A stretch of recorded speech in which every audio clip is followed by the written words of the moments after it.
ओम श्री परमात्मने नमः। महाकाव्य महाभारत में कहा गया है कि युद्ध के 18वें दिन लगभग 80% जनशक्ति की मृत्यु हो गई। युद्ध समाप्त होने पर संजय उस स्थान पर आ गए जहां युद्ध हुआ था, यानी कुरुक्षेत्र के मैदानी इलाकों में। संजय धृतराष्ट्र का सारथी थे। युद्ध आरंभ होने के पूर्व महर्षि वेद व्यास की कृपा से उन्हें दिव्य दृष्टि प्राप्त हुई थी। संजय महर्षि वेद व्यास के शिष्य थे। वो धृतराष्ट्र की राजसभा में शामिल थे। राजा धृतराष्ट्र उनका सम्मान करते थे। संजय विद्वान गावालगन नामक सूत के पुत्र थे और जाति से बुनकर थे। संजय को दिव्य दृष्टि प्राप्त थी, अतः वे युद्ध क्षेत्र का समस्त दृश्य महल में बैठे ही देख सकते थे।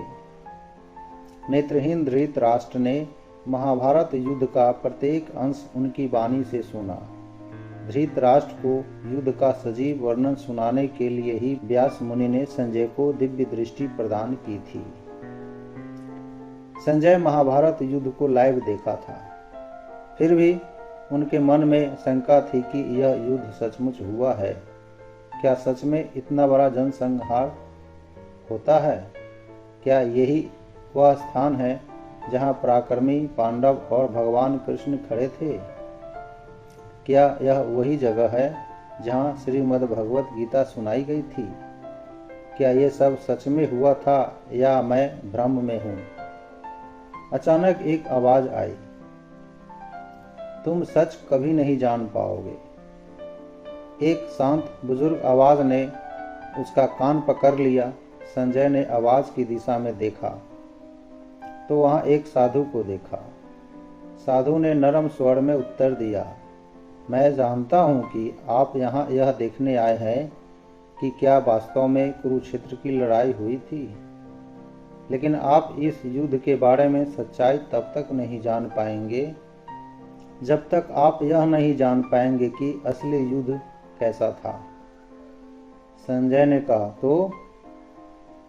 साधु ने कहा, महाभारत एक वास्तविकता है, लेकिन इससे भी अधिक यह एक दर्शन है। और यह कहकर वह हंसने लगा।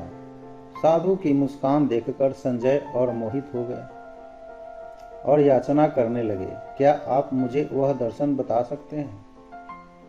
साधु समझाने लगे कि दर्शन पांडव और कुछ नहीं बल्कि हमारी 5 इंद्रियां हैं, दृष्टि, ध्वनि, गंध, स्वाद और स्पर्श, अर्थात आंखें, कान, नाक, जीभ, त्वचा। और कौरव 100 विकार हैं जो हर दिन इन 5 पांडवों पर हमला करते हैं, लेकिन हम अपने 5 पांडवों को इस हमले से बचा सकते हैं। साधु ने कहा, संजय, आप जो कह सकते हैं उससे उनकी रक्षा करना कब संभव होगा? जब हमारे रथ के सारथी इन 5 पांडवों के मित्र भगवान कृष्ण होंगे। साधु के उत्तर से संजय बहुत खुश हुए।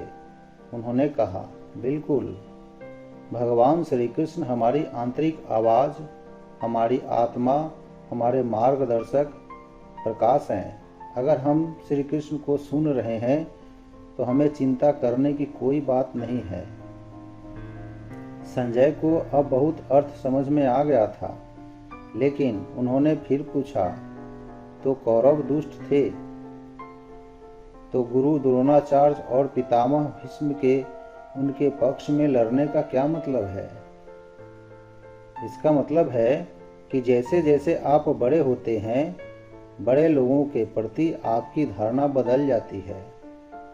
जब आप छोटे होते हैं तो आपको लगता है कि वे परिपूर्ण हैं, लेकिन जैसे जैसे आप बड़े होते जाते हैं आपको उनमें खामियां दिखाई देने लगती है और एक दिन आपको निर्णय लेना होता है।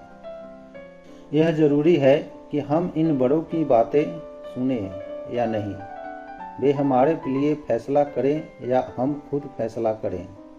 इसलिए धर्म के ऐसे संकट में श्रीमद् भागवत गीता की शिक्षाएं महत्वपूर्ण हो जाती है। संजय अब सब कुछ जानता था। उन्होंने आखिरी सवाल पूछा, फिर कर्ण पांडवों के खिलाफ क्यों है?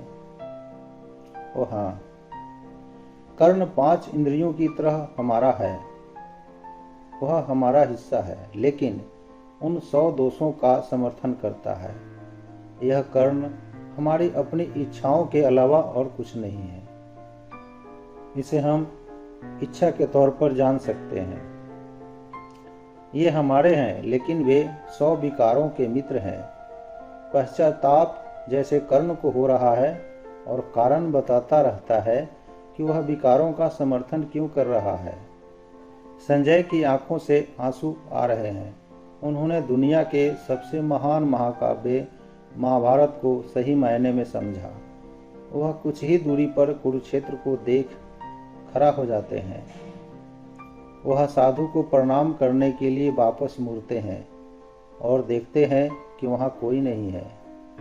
भिक्षु गायब हो जाता है, लेकिन एक गहन दर्शन को पीछे छोड़ देता है। जय श्री राधे कृष्णा मित्रों, जय श्री सीताराम।